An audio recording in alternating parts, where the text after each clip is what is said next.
স্থানীয় সংবাদ পড়ছি সুদীপ বসু। প্রথমে বিশেষ বিশেষ খবর। টানা তৃতীয়বার দেশের প্রধানমন্ত্রী হিসেবে আজ শপথ নেবেন নরেন্দ্র মোদী। দেশ বিদেশের বহু বিশিষ্ট নেতা উপস্থিত থাকবেন শপথ গ্রহণ অনুষ্ঠানে। রাহুল গান্ধীকে লোকসভার বিরোধী দলনেতা করার প্রস্তাব দিয়েছে কংগ্রেসের বর্ধিত কার্যনির্বাহী সমিতি। কেন্দ্রের এনডিএ সরকার বেশি দিন স্থায়ী হবে না বলে তৃণমূল কংগ্রেস প্রধান মুখ্যমন্ত্রী মমতা ব্যানার্জি মন্তব্য করেছেন। রাজ্যে অব্যাহত ভোট পরবর্তী হিংসা, দলীয় কর্মীদের পাশে থাকার বার্তা বিরোধী দলনেতা শুভেন্দু অধিকারীর। হিংসার অভিযোগ খারিজ মন্ত্রী ফিরহাদ হাকিমের। বাংলাদেশের সংসদ খুনের ঘটনায় ধৃত অন্যতম অভিযুক্ত সিয়াম হোসেনের 14 দিনের সিআইডি হেফাজত। পশ্চিমের জেলাগুলিতে আগামী বুধবার পর্যন্ত তাপপ্রবাহের সতর্কতা আবহাওয়া দপ্তরের। আসছি বিস্তারিত খবরে। কেন্দ্রে এনডিএ সরকারের শপথ গ্রহণ অনুষ্ঠানের প্রস্তুতি চলেছে জোর কদমে। শীর্ষ বিজেপি নেতা নরেন্দ্র মোদী আজ সন্ধ্যায় 7:15 টানা তৃতীয়বার দেশের প্রধানমন্ত্রী হিসেবে শপথ নেবেন। রাষ্ট্রপতি ভবনে তাঁকে শপথ বাক্য পাঠ করাবেন রাষ্ট্রপতি দ্রৌপদী মুর্মু। অনুষ্ঠানে বিশেষ অতিথি হিসেবে উপস্থিত থাকবেন প্রতিবেশী দেশগুলির নেতৃবৃন্দ। বিভিন্ন রাজ্যের মুখ্যমন্ত্রীরাও অনুষ্ঠানে যোগ দেবেন। আকাশবাণী প্রধানমন্ত্রী হিসেবে নরেন্দ্র মোদী এবং অন্যান্য মন্ত্রীদের শপথ গ্রহণ সরাসরি সম্প্রচার করবে। সন্ধ্যে 6:45 থেকে FM গোল্ড, ইন্দ্রপ্রস্থ এবং আকাশবাণী লাইভ নিউজ 24x7 চ্যানেলে শপথ গ্রহণ অনুষ্ঠান শোনা যাবে। আকাশবাণী AIR এবং আকাশবাণীর ইউটিউব চ্যানেলগুলিতেও অনুষ্ঠানটি সরাসরি সম্প্রচারিত হবে। আহমেদাবাদ, বেঙ্গালুরু, চেন্নাই, কটক, গুয়াহাটি, হায়দ্রাবাদ, ইম্ফল, কলকাতা, মুম্বাই এবং তিরুবনন্তপুরমের স্টেশনগুলি থেকেও আঞ্চলিক ভাষায় শপথ গ্রহণ সরাসরি সম্প্রচারিত হবে। শোনা যাবে সমস্ত মূল চ্যানেলে। প্রধানমন্ত্রীর শপথ গ্রহণের বাংলা ভাষ্য শেষ হওয়ার পর গীতাঞ্জলি প্রচার তরঙ্গে শোনা যাবে স্থানীয় সংবাদ।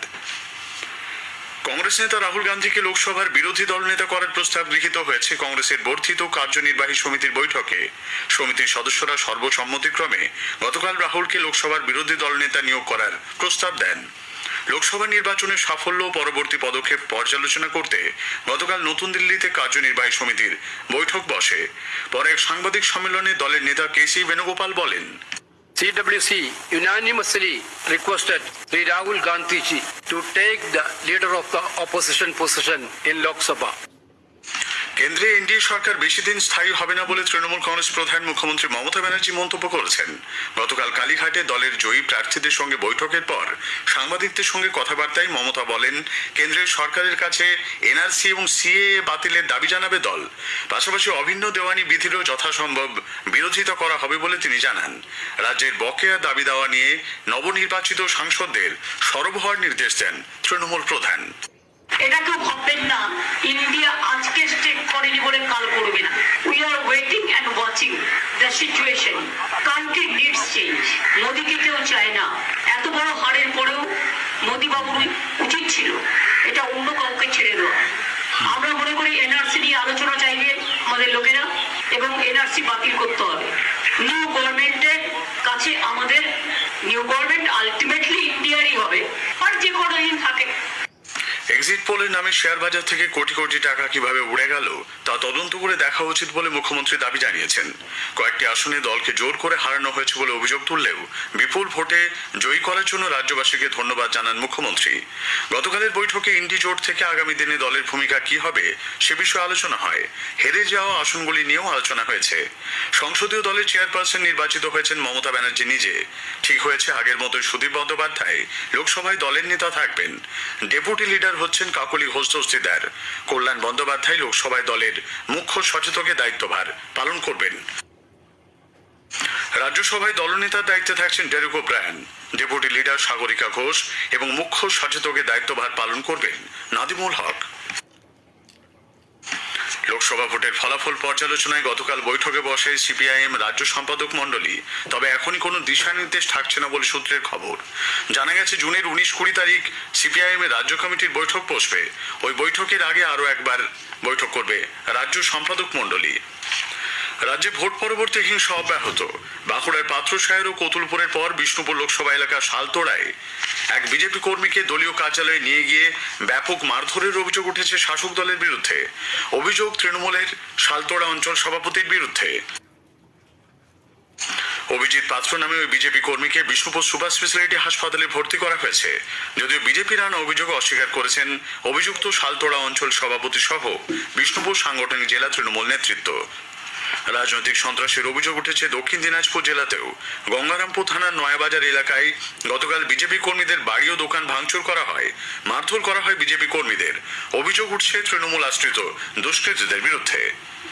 রাজ্যে ভোট পরবর্তী সন্ত্রাসের শিকার দলীয় কর্মীদের পাশে থাকার বার্তা দিয়েছেন বিরোধী দলনেতা শুভেন্দু অধিকারী।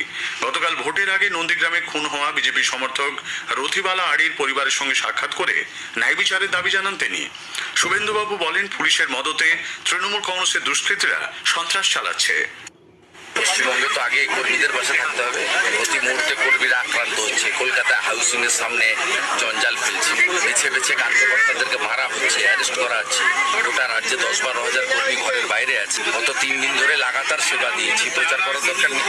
আজকে খুন হয়ে যাওয়া কর্মীর আমি মহিলা কর্মীর বাড়িতে এসেছিলাম, প্রত্যেকের সঙ্গে দেখা সাক্ষাৎ করলাম। কাজ চালিয়ে যাবো আগামী দিনে। রাজ্যের বিভিন্ন জায়গায় বিরোধী কর্মী সমর্থকদের উপর শাসক দলের হামলার অভিযোগ খারিজ করেছেন রাজ্যের মন্ত্রী ফিরহাদ হাকিম। সাংবাদিকদের প্রশ্নের উত্তরে তিনি বলেন, দল কোনোভাবেই এর সঙ্গে জড়িত নয়।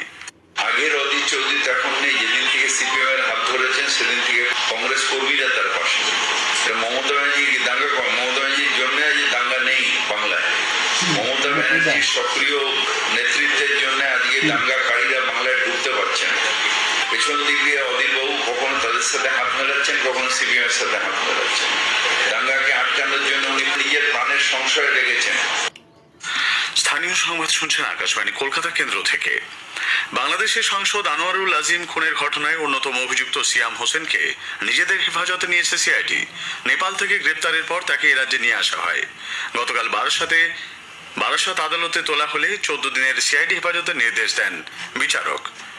উল্লেখ্য, ঘটনার পর নেপালে পালিয়ে যায় সিয়াম। নিউ টাউনে রেস্তোরাঁ মালিককে মারধরের ঘটনায় তৃণমূল কংগ্রেস বিধায়ক অভিনেতা সোহম চট্টোপাধ্যায় ভুল স্বীকার করেছেন। মুহূর্তের উত্তেজনায় ওই ঘটনা ঘটে বলে তিনি উল্লেখ করেন। রেস্তোরাঁর মালিক অভিষেক বন্দ্যোপাধ্যায়ের নামে উল্টোপাল্টা কথা বলেন বলেও সোহমের দাবি। উল্লেখ্য, গতকালের ওই ঘটনায় রেস্তোরাঁ মালিক সোহম ও তার দেহরক্ষীর বিরুদ্ধে টেকনোসিটি থানায় অভিযোগ দায়ের করেছেন। পাল্টা অভিযোগ দায়ের করেছেন বিধায়ক অভিনেতা সোহমও। এই ঘটনা প্রসঙ্গে রাজ্যের পুর ও নগর উন্নয়ন মন্ত্রী কলকাতার মেয়র ফিরহাদ হাকিম বলেন, নিশ্চিতভাবেই সোহম মারধর করে অন্যায় করেছে। তার আরও ঠান্ডা মাথায় বিষয়টি মোকাবিলা করা উচিত ছিল। শিয়ালদা মেন ও বনগাঁ শাখায় প্ল্যাটফর্ম সম্প্রসারণ সংক্রান্ত কাজের জন্য আজও বিঘ্নিত হচ্ছে রেল চলাচল। নির্ধারিত সময় অর্থাৎ আজ দুপুরের মধ্যে কাজ শেষ হয়ে যাবে বলে মনে করা হচ্ছে। তারপরই ট্রেন পরিষেবা স্বাভাবিক হতে পারে। এদিকে চূড়ান্ত ভোগান্তির শিকার হচ্ছেন যাত্রীরা। গড়ে 1 থেকে 1.5 ঘন্টা দেরিতে চলছে ট্রেন। রেলের অনুরোধে পরিবহন নিগম বিশেষ বাস পরিষেবা দিচ্ছে।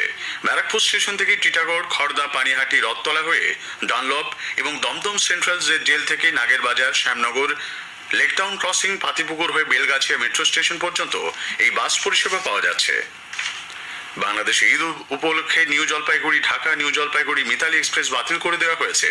12, 16 এবং 19 জুন নিউ জলপাইগুড়ি ঢাকা এবং 13, 17 ও 20 জুন ঢাকা থেকে নিউ জলপাইগুড়ি ট্রেনটি চলাচল করবে না। ঈদ উৎসবের পরে স্বাভাবিক পরিষেবা চালু হবে বলে জানিয়েছে উত্তর পূর্ব সীমান্ত রেল।